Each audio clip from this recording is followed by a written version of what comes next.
Hello and welcome to The Essential Reads. My name is Isaac, and my goal is to bring to you a bunch of classic audiobooks in an easy and accessible way. We are continuing with An Occurrence at Owl Creek Bridge by Ambrose Bierce. And this is part 2. A much shorter part than the, part 1 and part 3, but nonetheless, a part. Peyton Farquhar was a well-to-do planter of an old and highly respected Alabama family. Being a slave owner, and like other slave owners, a politician, he was naturally an original successionist and ardently devoted to the Southern cause.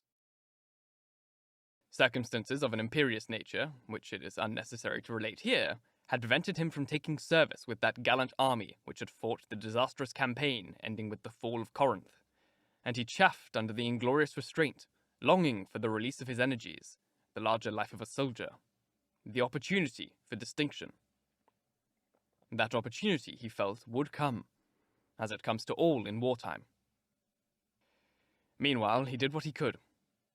No service was too humble for him to perform in the aid of the South. No adventure too perilous for him to undertake, if consistent with the character of civilian, who was at heart a soldier, and who, in good faith, and without too much qualification, assented to at least a part of the frankly villainous dictum that all is fair in love and war. One evening, while Farquhar and his wife were sitting on a rustic bench near the entrance to his grounds, a grey-clad soldier rode up to the gate and asked for a drink of water. Mrs. Farquhar was only too happy to serve him with her own white hands.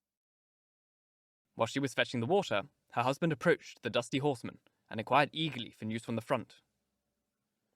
"The Yanks are repairing the railroad," said the man, "and are getting ready for another advance. They've reached the Owl Creek Bridge, put it in order, and built a stockade on the north bank. The commandant has issued an order, which is posted everywhere, declaring that any civilian caught with interfering with the railroads, its bridges, tunnels, or trains will be summarily hanged. I saw the order." "How far is it to the Owl Creek Bridge?" Farquhar asked. "About 30 miles. Is there no force on this side of the creek?" "Only a picket post half-mile out on the railroad and a single sentinel at this end of the bridge." "Suppose a man, a civilian, a student of hanging, should elude this picket post and perhaps get the better of the sentinel," said Farquhar, smiling. "What could he accomplish?" The soldier reflected. "I was there a month ago," he replied. "I observed that the flood of last winter had lodged a great quantity of driftwood against the wooden pier at this end of the bridge.